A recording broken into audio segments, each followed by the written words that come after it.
All right, let's talk about firstly how we define competitiveness in general as it applies in the report. Okay, well, we very much equate competitiveness with productivity. And so we define competitiveness as all of the factors and policies that set the level of productivity. And the reason we do that is because it's productivity that sets the sustainable level of prosperity that can be earned by countries. Okay, then it's fair to say that the most productive countries are Switzerland, Singapore, and Sweden, which top the charts. But within the top 10, we're also seeing other leading European countries like Germany, Finland, the Netherlands, Japan is also there. We're not seeing a lot of developing economies feature. Why is that? Well, when you think about productivity and the way that we're thinking about it, it's not just about growth prospects. It's also about where you are today in terms of your productivity level. So it's sort of natural that you would find at the very top of the rankings the wealthier economies. At the same time, you're seeing a moving up in the ranking of some of the large emerging markets. As you mentioned, South Africa did move up this year. Countries like China have been moving up. So this does bode well for their future productivity. I'm glad you mentioned China and South Africa. Let's start with China at number 26. This is the second largest economy in the world. So one would argue this is a very productive economy. GDP and output is very, very high. Exports and trade are significant, but it's still not up there in the top 10. How do you explain that discrepancy?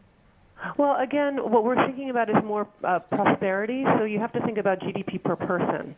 And although China is already a very large economy, when you actually take it on a per person basis, it still has quite some ways to go to catch up with the high-income economies. And so clearly a lot is happening in China, and I believe that we're going to see a huge rise in living standards, as we're already seeing over the next decade or two.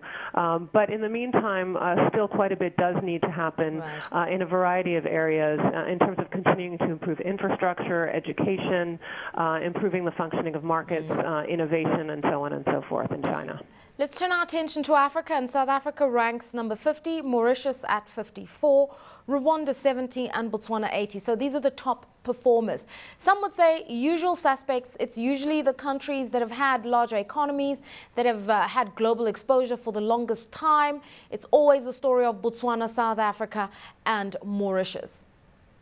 Well, I think that that's true to a certain extent, but another thing that unifies these countries is the good governance that we're seeing.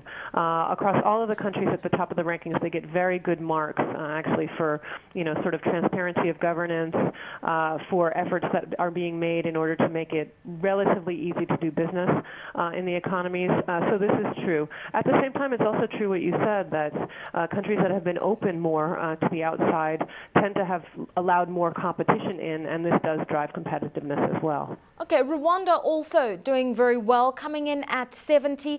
Rwanda's fared really well in a lot of, rankings, doing business, for instance, economic reforms, now competitiveness. What is it that they're doing right that other frontier markets could learn?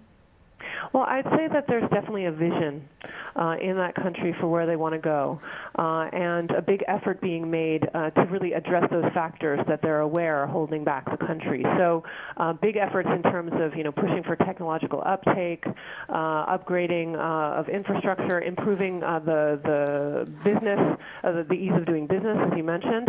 Of course, at the same time, countries like Rwanda still have efforts to be made in some places that are harder to improve, things like education, health of the workforce. But definitely very interesting things happening in Rwanda. What about the economies that people are very excited about in Africa? The economies of Angola, Nigeria, for instance, where we're seeing a lot of foreign investment flowing in, really targeted investments in strategic sectors, and also a series of reforms, especially in a country like Nigeria. How have they fared? Well, Nigeria is a bit lower in the ranking than the countries we were just talking about, and this relates in large part to less developed areas across infrastructure and so on and so forth. Angola even farther down in the rankings. And I'd say these are definitely interesting countries, but they are very much mineral-based.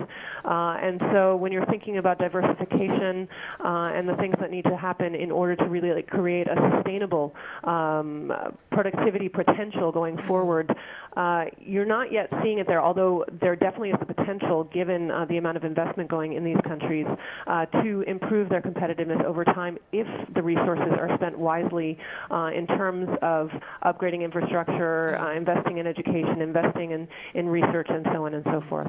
Now, Jennifer, the broader philosophical issue, we are starting to see the global economic architecture shift in favor of emerging markets, particularly the BRIC states, Brazil, Russia, India, and China. We're starting to see frontier economies come to the fore in Africa. Now, when you look at the various components you've spoken about, there's GDP and national output, there's governance, which is also a factor, and then there's human and social development like education and some of those reforms that you've also referred to, income per capita. How do you see the world changing? Some of these BRIC economies are somewhere mid-range, number 50 for South Africa, 53 for Brazil, 66 for Russia. So they're doing very well in terms of balance sheet, but they're not doing very well in terms of wealth trickling down to the broader base of these societies. That's what I read into these figures. Well, that is in part what we're seeing. In some of these countries, there still is quite a disparity in income, and this is something that you tend to see in many middle-income countries. But I'd say that we're seeing a much more positive trend overall in our research, because what we're seeing is, if you take the results over the past several years, you'll see that there's a convergence in terms of competitiveness between the emerging markets that you're talking about and the more advanced economies.